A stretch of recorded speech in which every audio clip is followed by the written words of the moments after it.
সকাল 6টা বাজে এই রোগীটারে নিয়ে এসেছি পুঙ্গু হসপিটালে। শিক্ষা নাই, এতক্ষণ টাইম লাগছে খালি এই রিপোর্টটারে দেখবো, এত টাইম লাগছে।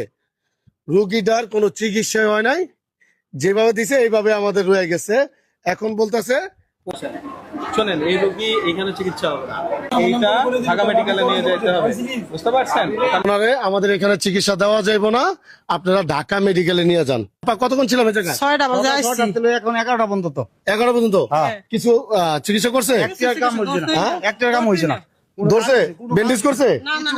হ্যাঁ, কিছু করছে না, আমাদের সময় নষ্ট করছে, আমাদের সময় নষ্ট। পুঙ্গু হসপিটাল সরকারি একটা হসপিটালে, এত বড় একটা হসপিটালে ওনার চিকিৎসা কয় এখানে হবে না, ঢাকা মেডিকেলে নিয়ে যান।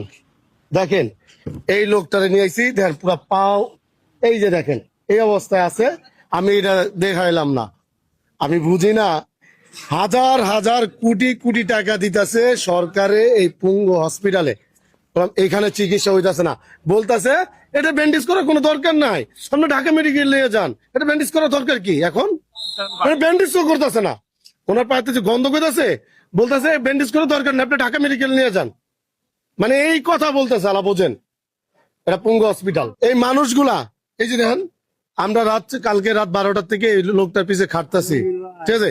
এই লোকগুলা কালকে রাতে ঢাকার বাইরে থেকে এসে এখনো খাটতেছে, আর ওনারা বৈশা রয়েছে আর বলতেছে এটা আমাদের দরকার নাই। এই যে স্লিপও অঙ্ক দরকার নাই, স্লিপও দরকার নাই। এই টলিটা আছে না, এই টলির লেগে 1 ঘন্টা দাঁড়া থাকতেছে, এই টলির লেগা। এক জায়গায় টলি, ওই জায়গায় টলি শেষ, আপনি আরেক জায়গায় এই টলির লেগে এই জায়গায় ওই স্যারেরে বলতে হয়, ওই স্যারেরে বলতে হয়। ভাই টলির লেগে আমরা এক জায়গায় আইছিলাম, হ্যাঁ পাইছি না, আরেক জায়গায় বলতে হয়, আরেক জায়গায় বলতে হয়, তালাতে খুলে দিছে অনেক রিকোয়েস্টের পরে। ভাই টলি আঙুর দিছে, টলি দিই নাই, অনেক কষ্ট করার পরে। আপনি এই রোগীটা ভ্যানে কতক্ষণ দাঁড়াইছিলেন? অনেকক্ষণ দাঁড়ায় আছি, এই টলিটাও পাওয়া যায় না পুঙ্গু হসপিটালে, এই টলিটাও পাওয়া যায় না। এই হলো পুঙ্গু হসপিটালের অবস্থা।